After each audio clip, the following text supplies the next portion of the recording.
예언해드린 하나님의 말씀의 제목은 바울이 겪은 고난이라는 제목이 되겠습니다.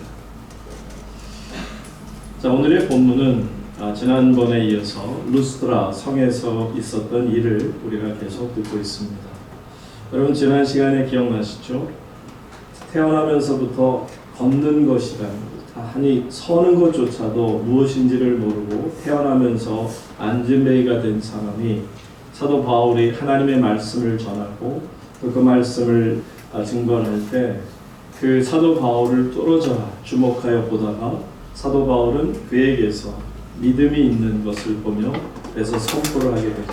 일어나 걸어라 했을 때 놀랍게도 이 전혀 서는 게 뭔지 걷는 게 뭔지 물론 눈으로 보아서는 알 수 있지만 다른 사람이 서고 걷는 것은 보았지만 자신은 한 번도 그런 경험이 없었음에도 불구하고 일어나라 할 때 자신도 모르게 그 말씀에 의지해서 일어나게 되고 그리고는 걷게 되는 놀라운 축복을 누렸던 것을 봅니다. 자, 이런 놀라운 기적의 사건이 있게 되는데 이 일로 인해서 루스드라 온 성이 소동이 일어납니다. 그것은 뭐냐면 기적 중의 기적이라는 거죠. 왜? 저 사람이 태어나면서부터 안진뱅이였던 것은 내가 증언할 수 있다. 루스드라 사람들이 입장에서는 분명히 저 사람은 내가 어렸을 때 몇 년 전에 몇십 년 전에 보았던 그 사람인데 정말 말 한마디에 일어나서 그것도 걷게 되었더라. 여러분, 이 루스드라 성 자체가 얼마나 큰 소동이 일어났을 것임을 우리가 짐작해 볼 수 있습니다. 그러다 보니까 그 사람들의 생각은 뭐냐면 와, 신이다, 신이 인간의 몸을 입고 이 땅에 내려왔다. 그러면서 이렇게 말합니다. 본문 다시 들어가서 볼까요? 11절, 12절 보면 무리가 이 루스드라 백성들이죠. 그 사람들이 이 기적을 보고 나서 바울이 한 일을 보고 뭐라고 말하냐면 루가오니아, 그 지역에 있는 방언이죠. 이때만 해도 사도 바울하고 바나바는 이해를 못했을 거예요. 왜냐하면 루가오니아 방언을 몰랐을 테니까. 자, 그런데 그들이 뭐라고 자기네들의 방언으로 말하고 있느냐 하면 소리질러 이르되 신들이 사람의 형상으로 우리 가운데 내려오셨다 하여. 자, 12절에서 보면 바나바는 누구라? 제우스라 그러고 바울은 누구라?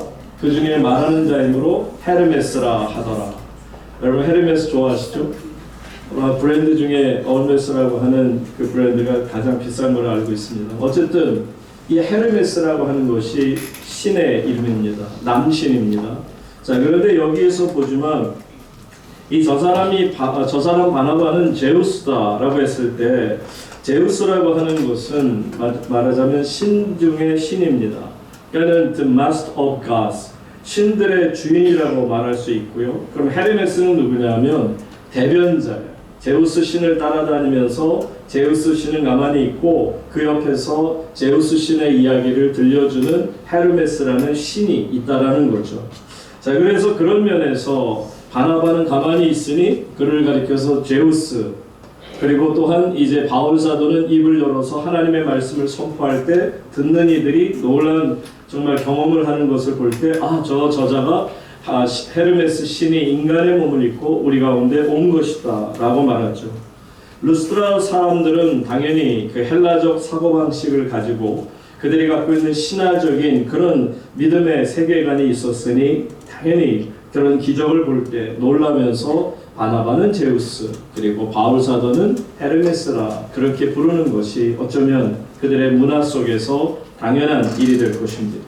자, 그러다 보니까 이 사람들이 여기에 그치지 않고요. 진짜 제우스하고 헤르메스가 왔다 생각하니까 행동을 하는 걸 보세요. 13절 가서 보세요.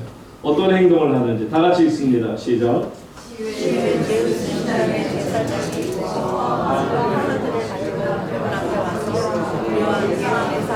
예, 여기 시외, 한국말을 번역할 때 전혀 이렇게 문장이 안 맞는데 시외라는 것은 말 그대로 성 밖을 얘기합니다. Outside the city. 그러니까 성 밖에 있는, 성문 밖 나가자마자 있는 제우스 신당이 있는데 거기 제사장들이 지금 뭘 갖고 오고 있어요? 소, 그리고 화환. 이게 뭘까요? 제물입니다.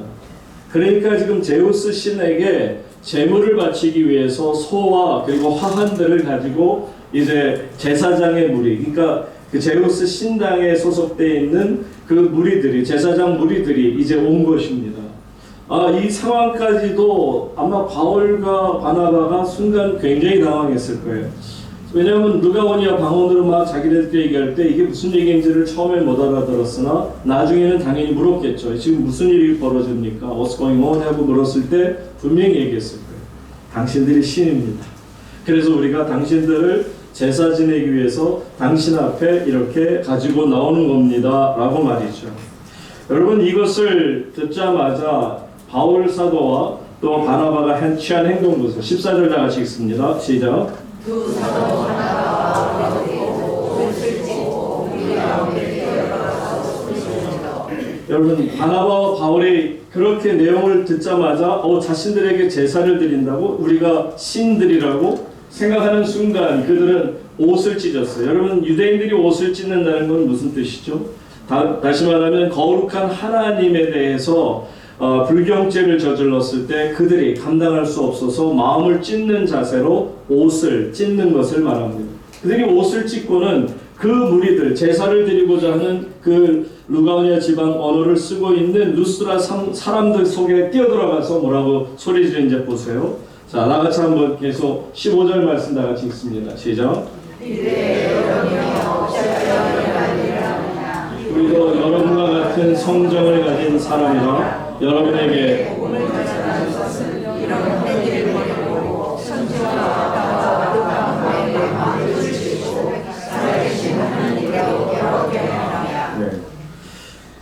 여기에서 우리는 사도들이 두 가지 말씀을 하고 있음을 봅니다. 첫 번째는 뭐라고 선언하는지 보세요. 이르되 여러분이 어찌 이런 일을 하느냐? 우리는 사람에 불과하다. 신이 아니라는 겁니다. 여러분들 대부분의 그 인간은 신이 되고 싶은 욕망이 참 많습니다. 여러분, 요즘에 대한민국에서 유명한 아이돌, 전 세계적으로도 이름이 나 있는 아이돌이란 뜻이 뭐죠? 우상입니다. 그만큼 사람들은 신격화하고 신이 되고 싶어하고 신을 섬기기를 원합니다. 크고 작은 차이만 있을 뿐 인간의 죄성이 깊은 곳에서는요, 누구라도 다른 사람들에게 추앙받기를 원하고 있습니다. 곧 하나님과 같아지기를 원하는 거죠. 에덴 동산에서 마귀의 유혹을 받았던 아담과 하와가 죄를 지은 것도 다른 거 아닙니다. 이것을 먹으면 어떻게 된다? 하나님과 같아지게 된다. 결국은 누구라도 신이 되고 싶은 욕망을 가지고 있기에 히틀러라든지 모택동이라든지 가깝게 있는 김일성이나 김정은이나 또 심지어는 시진핑 같은 이런 독재자들이 다 자신이 신이 되고 싶어한 것을 알죠. 사람들을 보게 되면 왜 사람들이 다른 사람에 대해서 비판할까를 생각해 보면 그것도 역시 자기가 신이 되기를 원하는 그 욕망에서 나온 것이 아닐까. 왜냐하면 다른 사람을 심판할 수 있는 분은 하나님이십니다. 그럼에도 불구하고 자기 자신이 하나님의 자리에 앉다 보니까 다른 사람들이 하는 일에 대해서 늘 부족함이 보여지고 그러다 보니까 거기에 대해서 판단하고 비판하는 것을 우리가 볼 수 있죠. 여러분, 어떤 사람들은 배움이 많은지 모르겠지만 사람들 속에는요, 또 다른 사람을 가르치고 싶은 욕망이 있다는데 그것도 역시 본인이 신이 되고 싶은 욕망에 의해서 다른 사람들을 끝없이 한 말 한마디라도 가르치려고 합니다. 여러분, 그런 분과 같이 있으면 굉장히 피곤하죠. 왜냐하면 내가 모르는 게 아닌데도 계속 나를 가르치려고 하다 보면 사람들은 거절합니다. 그런데 왜 그렇게까지 사람들을 가르치려고 할까? 내가 스스로가 신이라는 그런 욕망이 있기 때문에 그렇다라는 거죠.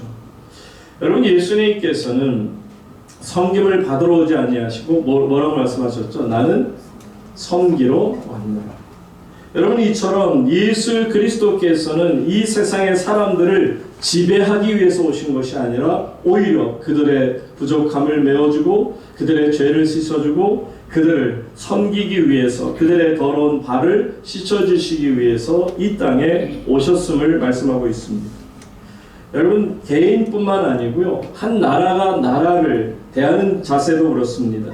미국이라는 나라가 많은 힘과 물질을 가지고 다른 나라들을 억압하려고 하는 모습이나 또 중국 같은 나라가 또 아프리카라든지 가난한 나라들에게 막대한 돈을 투자하는 것처럼 보이지만 결국 그들에게 돈을 주고 그 돈으로 볼모를 삼아 자신들이 정말 국가적으로 신이 되고 싶어하는 미국이나 중국이나 정말 자기들 스스로가 신이 되고 싶어하는 그런 어리석은 모습도 우리가 볼 수가 있습니다.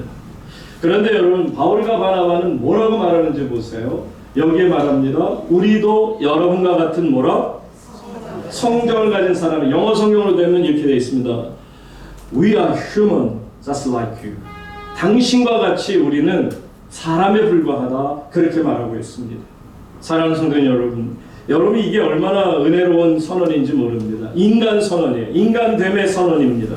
내가 하나님 안에서 인간입니다를 고백하는 장면이야말로 참으로 내 자신이 누구인지 그리고 하나님이 누구신지를 아는 거죠. 여러분, 신앙은 뭔지 아세요? 첫째는 우리는 물어야 합니다. 하나님이 누구신가?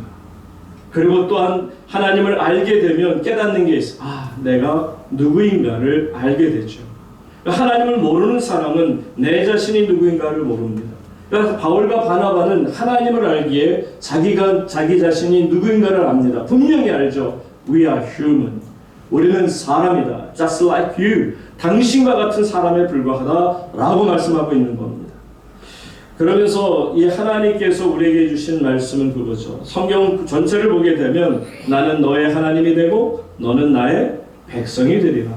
이게 끝없이 구약에서 신약에서 우리에게 강조하시는 말씀이에요. 나는 너의 하나님이 되고 너는 나의 백성이 되라. 이처럼 예수님의 은혜를 받고 사는 사람은요, 결코 하나님의 위치에 서는 것을 허용하지 않습니다.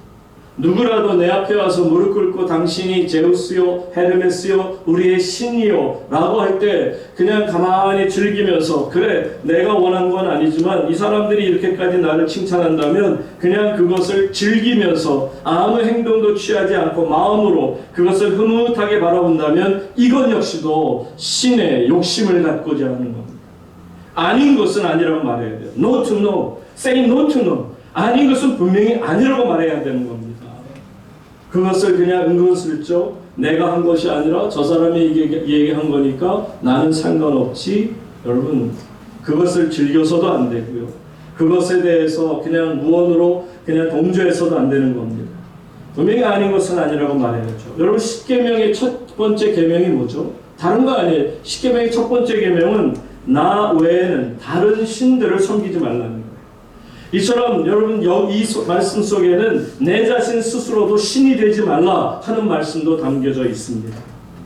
세상에서 보면 참 뛰어나고 탁월한 분들은 있죠. 누구라도 보면 배우고 싶고 존경하고 싶고 야 정말 대단한 분이다 라고 할 수 있는 분들이 있습니다. 영웅이요, 성군이요, 또 민족의 아버지라고 부름을 받을 만한 대단한 일을 한 분들이 분명히 계시죠. 그럼에도 불구하고 누구라도 하나님의 자리에 앉을 수 없습니다. 사람에게 예배를 드리는 순간에는요, 제사를 드리는 순간에는 바로 신이 되는 것입니다. 여러분, 사람은 예배를 받을 존재가 아닙니다. 하나님 앞에 예배를 드려야 되는 존재라는 것을 아시기 바랍니다. 사람이 예배를 받는다면 교만과 더불어 신이 될 것이고 사람에게 제사를 드리면 그 사람을 신으로 만들어버리는 신격화가 되는 것입니다. 성도님 여러분, 인간의 최대 관심은 인간이 아니라 우리는 항상 하나님께 우리의 포커스를 맞춰야 합니다. 그러면서 하나님께서 우리 인간을 어떻게 살피고 계시는지, 얼마나 우리를 위로하시고 우리 가운데 오셔서 우리를 정말 필요에 따라 돕고 계시는지를 깨달을 수 있어야 되는 거죠.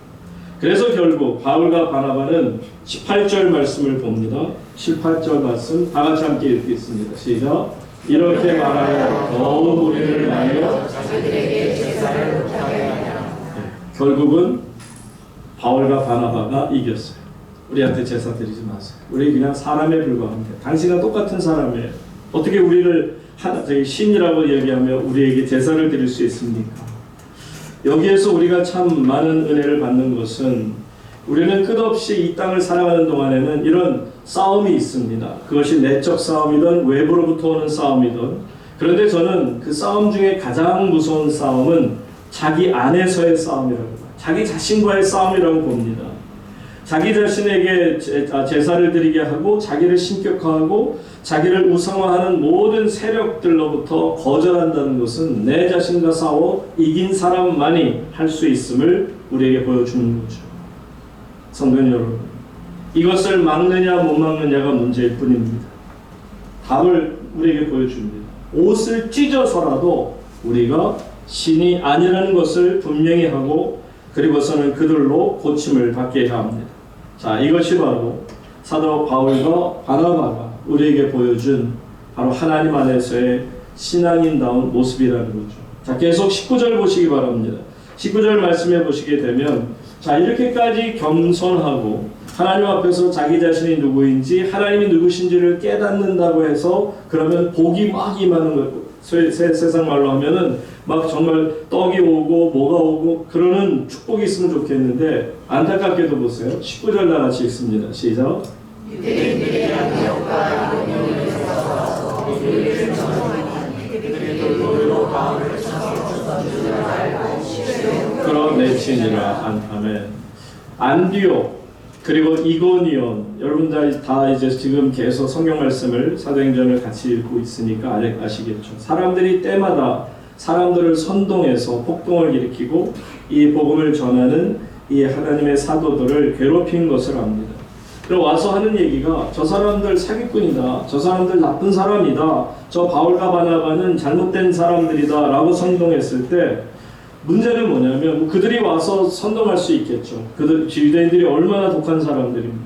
한번 마음 먹으면 그들은 정말 그 일을 이룰 때까지 밥도 안 먹고 40일 동안을 버티겠다고 하는 자들이 그들입니다. 그러니 보세요. 이들이 뭐라 그러냐면 이렇게 와서 잘못된 사람들이다 라고 했을 때 바로 나오는 것이, 와서 무리를 충동할 때 그러면 그 충동에 대해서 아닌 것을 아니라고 말해야 되잖아요. 그런데 보세요.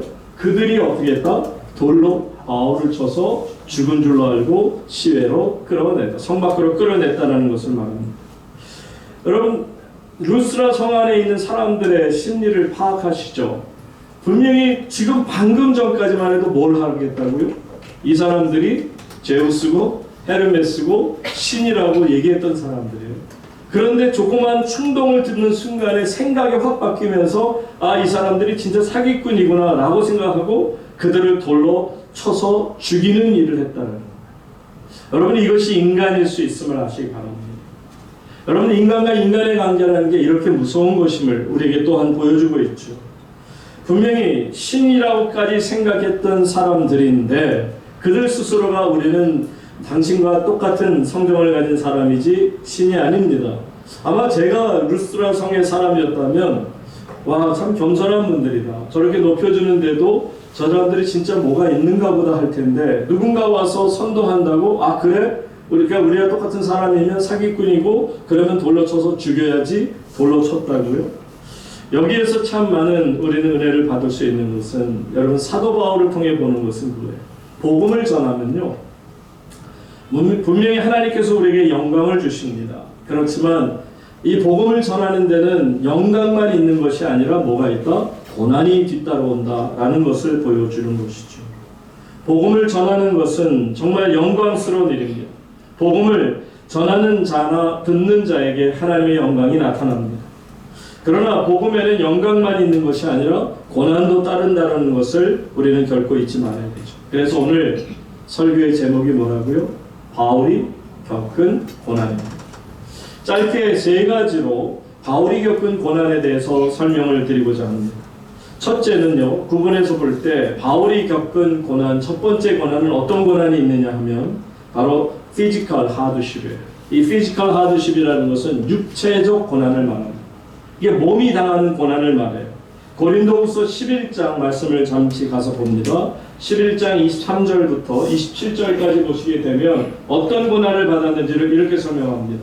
그들이 그리스도의 일꾼이냐 정신없는 말을 하거니와 나는 더욱 그러하도다. 내가 수고를 넘치도록 하고 옥에 갇히기도 더 많이 하고 그 다음에 매도 수없이 맞고 또한 여러 번 죽을 뻔하였으니 유대인들에게 40에서 하나 감한 매를 몇 번? 5번, 39번 맞았다는 얘기는 거의 죽음 직전까지 갔다는 거예요. 왜? 사람들이, 유대인들이라든지 로마 사람들이 40대 이상을 때리지 않는 것은 40대가 되면 죽는다라고 생각하기 때문에 그 이상을 안 때린다는 거죠.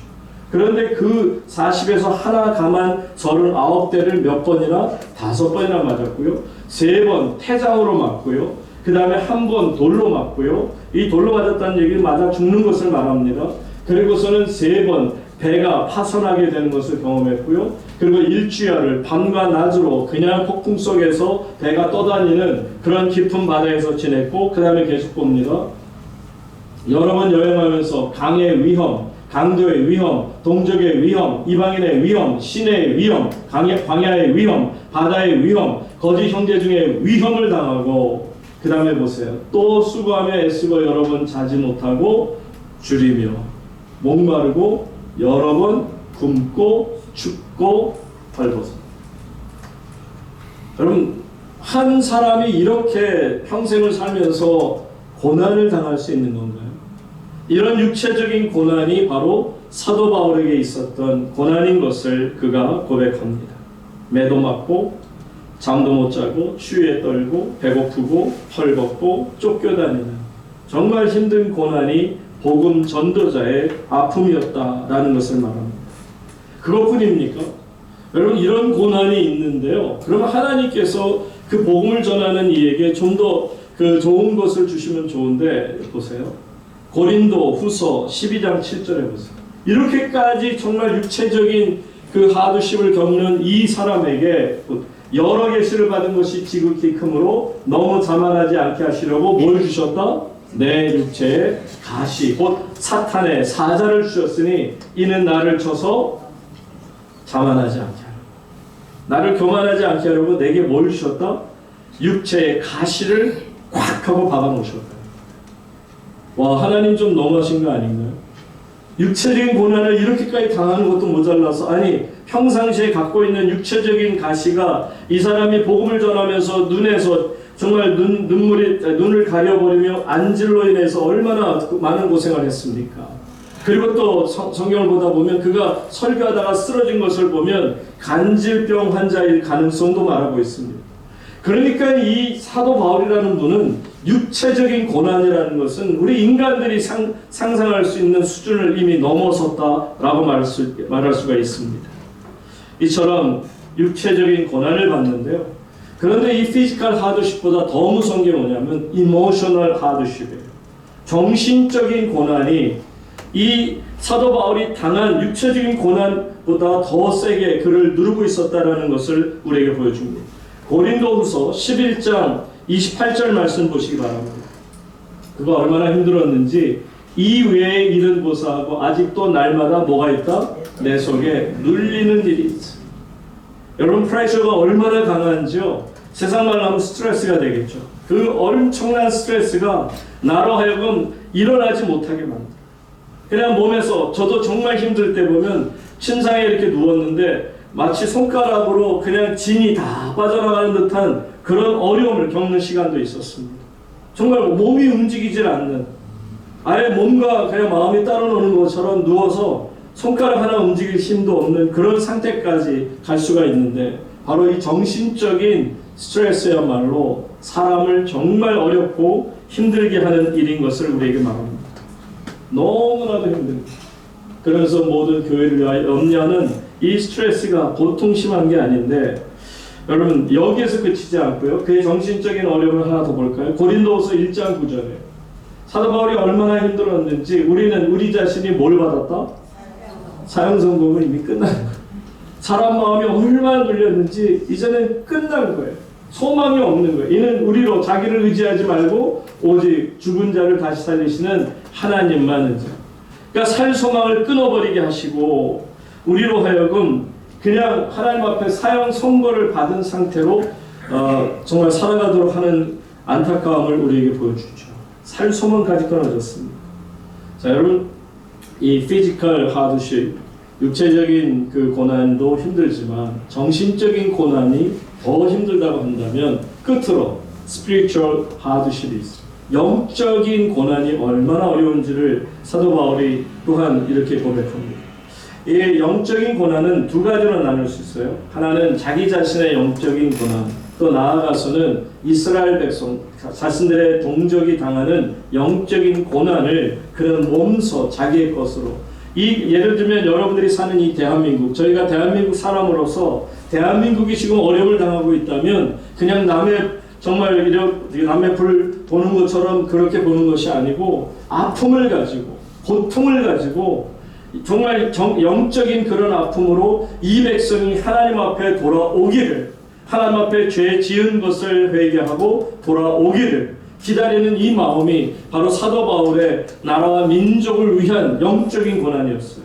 자, 먼저 자기 자신의 영적인 고난을 한번 보시기 바랍니다. 고린도전서 9장 27절에 보면 내가 내 몸을 처 복종하게 하면 내가 남에게 전파한 후에 자신이 도리어 버림을 당할까 두려워함이로다. 여러분, 복음을 내가 전할 수 있어요.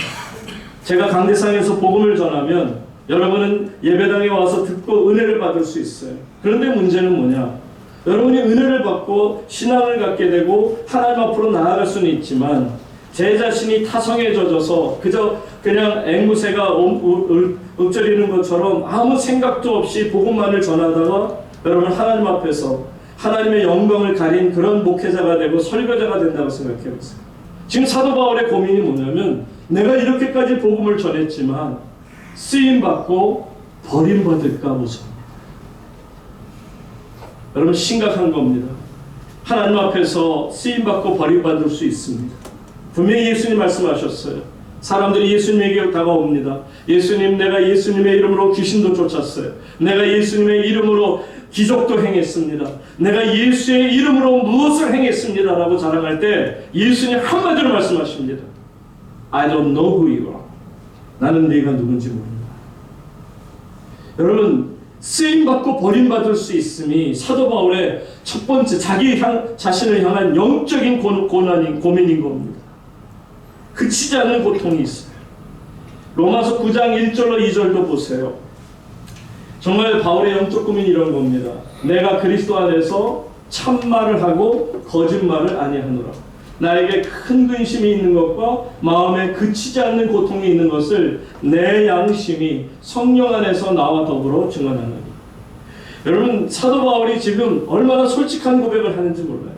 다른 사람들은 위대한 사도다, 위대한 설교자다, 위대한 사람이라고 정말 받들 만큼 높은 데 있는지 모르지만 자기 자신 스스로는 내가 거짓말쟁이가 되기를 원하지 않습니다.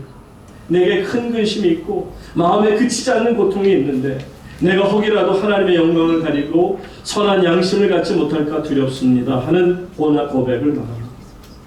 이것이 사도 바울의 끔찍한 영적 고백이요 또한 고난이라는 것을 알 수 있죠. 말씀드린 것처럼 영적인 고난에는 뭐가 있다고요? 나라와 민족을 향한 그런 아픔이 있어요. 그러니까 사도 바울은 정말 하나님이 택한 이 백성이 왜 하나님을 떠나서 하나님을 알지 못하고 우상을 섬기는가, 그 생각하면 너무 가슴이 찢어지는데 거기다가 더구나 나를 이방인의 사도로 삼으신 까닭이 무엇인가? 너무 괴로운 거예요. 이방인들은 가서 복음을 전하면 왜 그렇게 은혜를 받고 정말 주님 앞으로 돌아오는 은혜를 경험하는데 유대인들은 아예 꿈쩍도 하지 않는 것이 너무나도 안타까운 그런 생각을 갖습니다. 그러다 보니까 로마서 9장 보세요. 로마서 9장 3절에서 이렇게 말합니다. 다 같이 읽습니다. 시작. 나의 형제 곧 우리의 신청을 위하여 내 자신이 조소를 받아 그리스도에게서 얻어진 자를 보게 원하노라. 아멘. 얼마나 민족을 향한 영적인 고난이 깊었으면 이렇게 고백해요. 차라리 내 자신이 저주를 받아 하나님 예수님에게서 끊어지는 일이 있다 할지라도 이 백성들을, 이 나라 이 백성들을 구원하소서. 사도 바울의 이 처절한 이 하나님 앞에서의 민족을 위한 기도를 보면 이것이 바로 오늘날 대한민국의 현 상황 속에 우리 크리스찬들이 나라와 민족을 위해서 기도해야 될 때가 아닌가 보죠. 자, 이처럼 사도 바울은 세 가지 고난을 겪었죠. 처음에 육체적인 고난, 두 번째 정신적인 고난, 그리고 세 번째 영적인 고난이 얼마나 깊었는가를 우리에게 보여주십니다. 그렇다면 성도 여러분, 이겨내야죠. 우리가 이런 육체적 고난을 당하는 이유가 무너지기 위해서, 쓰러지기 위해서 육체적인 고난을 주신 것이 아니라 하나님께서 우리에게 육체적인 고난, 정신적, 영적인 고난을 주셨다면 여러분, 크리스찬은 가만히 있으면 안 돼요. 가만히 있지 주님의 백성들은 가만히 있어서 안 돼요. 반드시 이겨내야 됩니다. 그 이기는 방법이 뭘까? 두 가지로 간단하게 말씀드리고 마칩니다. 첫째는 뭐냐면 사도 바울은 자기 자신에게 복음의 능력이 있음을 늘 깨달았어요. 하나님 앞에서 내 자신이 가진 복음, 이것이야말로 온 세상의 모든 환난과 고난을 디디고 일어설 수 있는, 고난을 디딤돌로 사용할 수 있는 능력이 복음이라는 것을 그는 고백합니다. 로마서 1장 보세요. 이 복음이 무엇인지를 이렇게 고백합니다. 내가 복음을 부끄러워하지 아니하노니 이 복음은 모든 믿는 자에게 구원을 주시는 뭐가? 하나님의 능력이 됩니다. 이 하나님의 능력인 복음의 능력을 그는 분명히 붙들고 있었습니다. 그래서 복음을 온 세상 전하는 것으로 이 자신 앞에 있는 모든 육체적, 정신적, 영적 고난을 디디고 일어서는 것을 보죠. 두 번째로 이길 수 있었던 것은 정말 저는 이게 부럽습니다. 로마서 8장 18절 보세요. 저는 오늘 여러분들이 말씀을 듣는 가운데 앞에 말씀은 좀 잊어버리셔도 오늘 이 18절 말씀만큼은 꼭 기억할 수 있기를 축복합니다. 18절 다 같이 한번 읽겠습니다. 시작.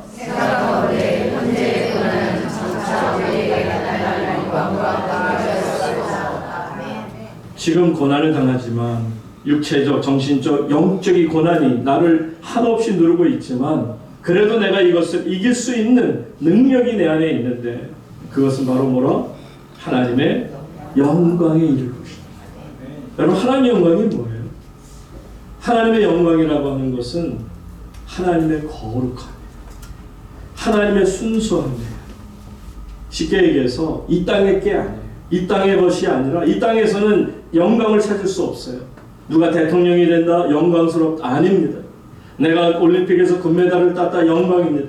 그런 영광 정도가 아닙니다.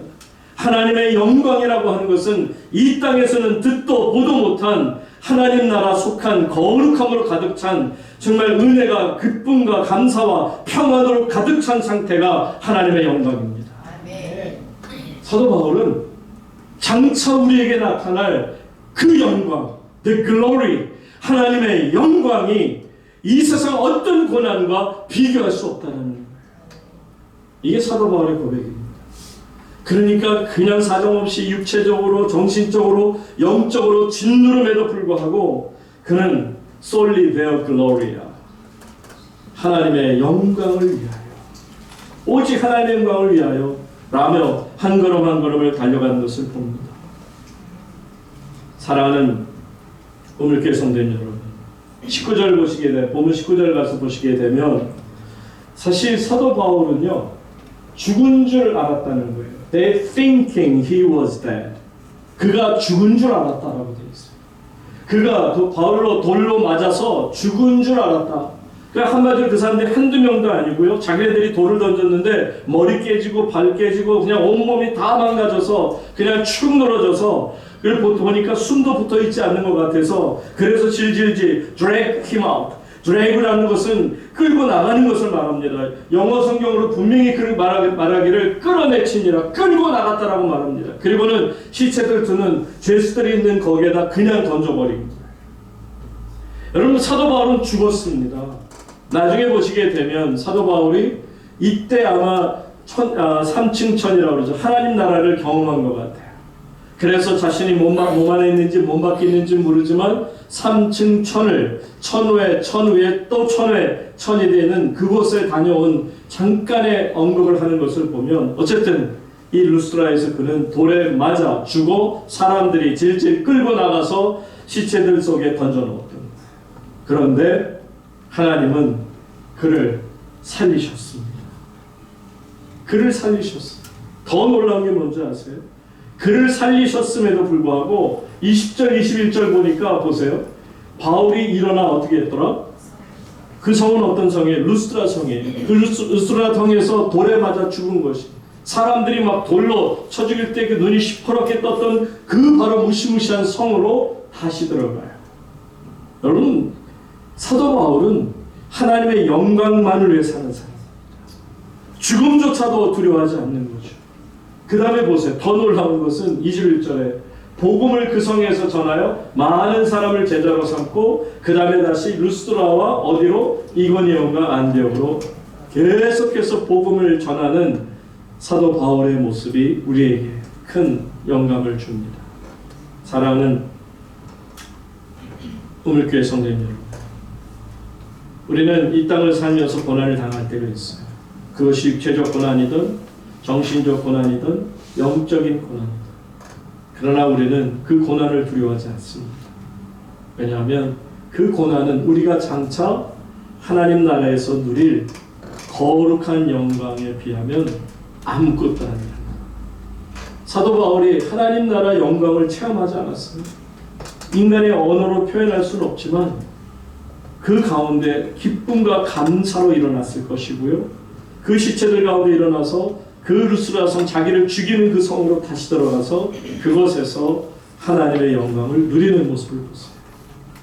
저는 우리 우물교회 모든 성도님들이 죽음조차도 두려워하지 않는 바울처럼 오직 하나님의 영광만을 바라보며 여러분들 하나님 앞에 쓰임받고 버림받는 자가 아니라 저도 그렇고 여러분도 그렇고 모두가 마지막 날에 하나님의 영광의 나라에 임할 수 있기를 주님의 이름으로 축원합니다.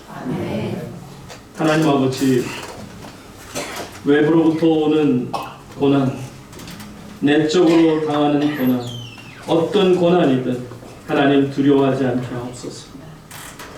하나님, 나의 가시에 대해서 지금까지 감사하지 못했던 저희들이지만 이제는 장미꽃에 달린 가시로 인하여 하나님께 감사를 드릴 수 있습니다. 하나님, 이제부로 어떤 고난이 저들에게 온다 할지라도 감사로 모든 것을 이기며 하나님의 거룩한 영광을 누리며 살게 하여 주시옵소서. 예수님 거룩하신 이름으로 감사하며 기도하옵나이다. 아멘.